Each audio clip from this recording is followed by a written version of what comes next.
Welcome students. आज हम पढ़ेंगे अध्याय 5 का वंशागति के सिद्धांत के बारे में। वंशागति क्या होती है उसको समझेंगे। आनुवंशिकता और भिन्नता इसको इसमें समझेंगे, और जो संकरण के जो प्रकार होते हैं उनका अध्ययन हम करेंगे। तो अध्याय 5 का अपना ये पार्ट है 19। अध्याय का नाम है वंशागति के सिद्धांत।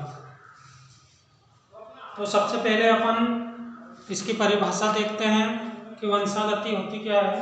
प्रत्येक जीव अपने माता पिता के लक्षणों को ग्रहण करता है और इन लक्षणों का एक पीढ़ी से दूसरी पीढ़ी में पहुंचने की जो क्रिया है उसको आनुवंशिकता कहते हैं।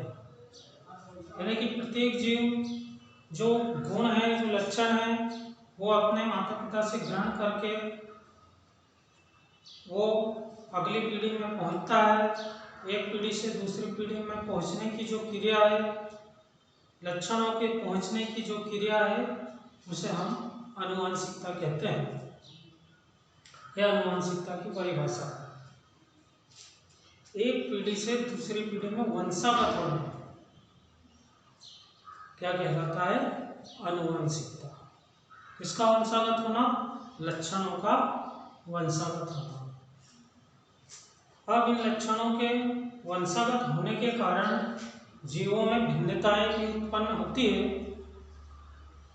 तो सबसे पहले अपन इसकी आनुवंशिकता की परिभाषा को नोट करेंगे।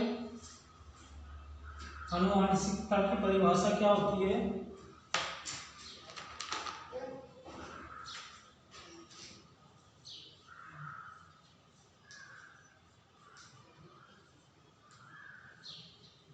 आनुवंशिकता प्रत्येक जीव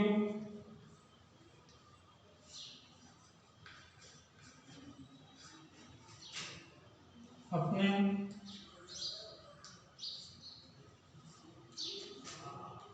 माता पिता से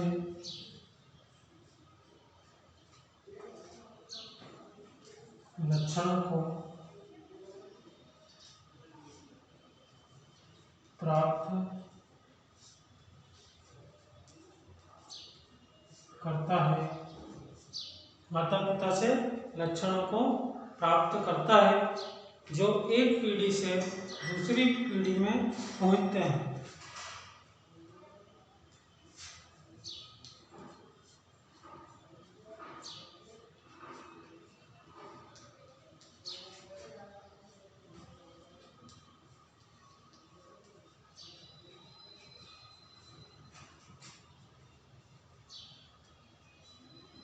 एक पीढ़ी से दूसरी पीढ़ी में जो पहुंचने की जो क्रिया है,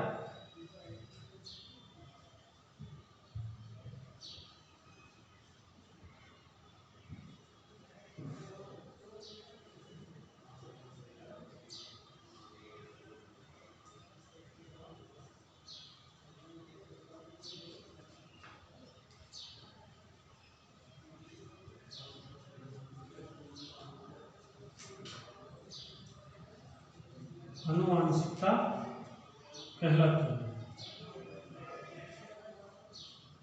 क्या है इसकी परिभाषा?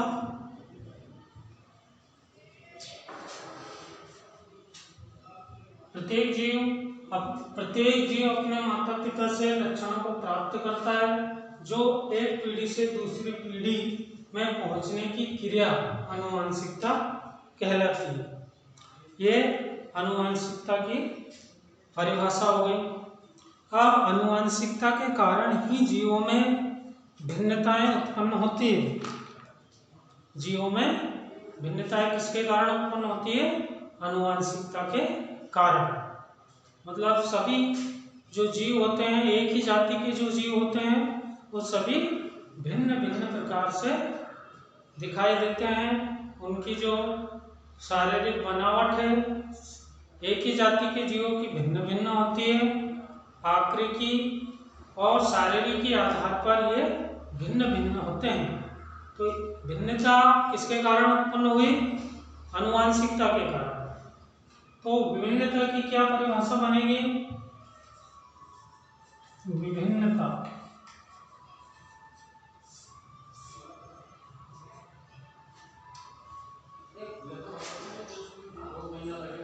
एक ही जाति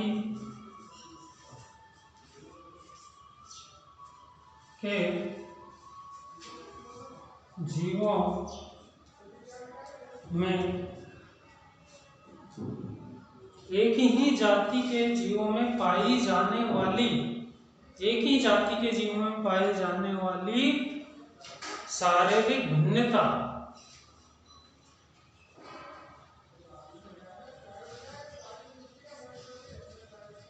पाई जाने वाली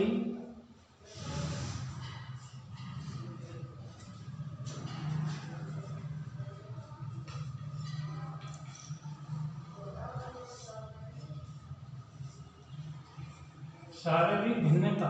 अब शारीरिक भिन्नता आकृति आधार पर और कार्य के आधार पर, यानी कार्यों के आधार पर भी भिन्नता हो सकती है और आकृति यानी कि उसकी बनावट के आधार पर भी भिन्नता हो सकती है। तो शारीरिक जो भिन्नता है उसी को हम बोलेंगे विभिन्नता।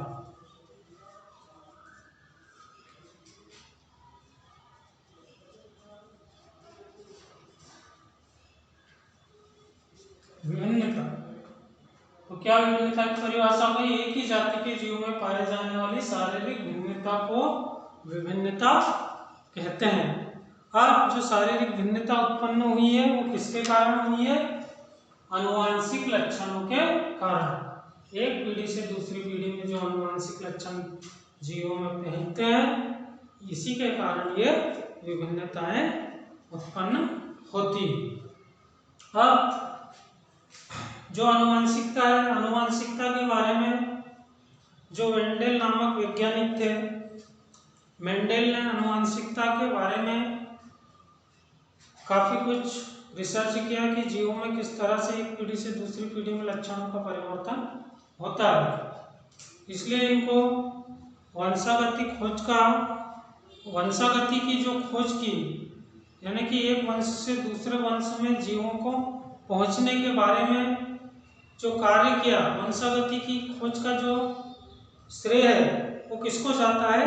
मेंडल नामक वैज्ञानिक को जाता है। मेंडल, वंशागति का श्रेय किस वैज्ञानिक को जाता है?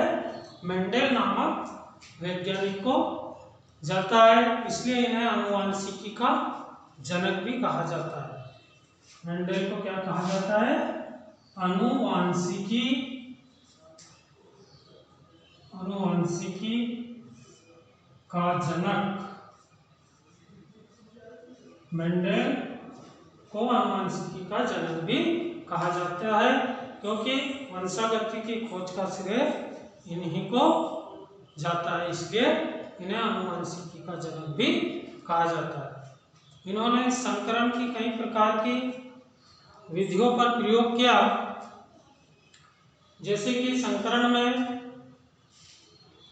क्या होता है कि एक ही जाति के भिन्न लक्षणों के बीच क्रॉस कराना, एक ही जाति के भिन्न भिन्न लक्षणों के बीच में क्रॉस कराना संकरण कहलाता है। और यह क्रिया पर परागण के द्वारा, पर परागण के माध्यम से होती है। तो संकरण की क्रिया क्या है कि एक ही जाति के भिन्न लक्षणों के बीच में क्रॉस कराना संकरण कहलाता है और यहाँ क्रिया पर परागण के माध्यम से होती है। इसके उन्होंने कई प्रकार दर्शाए हैं, जैसे एक संकरण, दूसरा द्विसंकरण, तीसरा बहुसंकरण और चौथा प्रतापी पूर्व संकरण। इस तरह से अलग अलग प्रकार के संकरणों को उन्होंने अलग अलग प्रकार के संकरणों की व्याख्या की। अब हम संकरण की परिभाषा को समझेंगे और जो अलग अलग प्रकार के जो संकरण हैं उन संकरणों को एक एक करके समझेंगे कि एक संकरण क्या होता है, द्विसंकरण क्या होता है, बहुसंकरण, प्रतापी संकरण। इनका हम विस्तृत अध्ययन नेक्स्ट वीडियो में करेंगे। आज आपका अध्याय 5 आज का वंशागति का थोड़ा सा परिचय था आनुवंशिकता और भिन्नता के बारे में। नेक्स्ट वीडियो में हम संकरण की विभिन्न जो विधियां हैं, संकरण का जो सिद्धांत है उसके बारे में समझेंगे।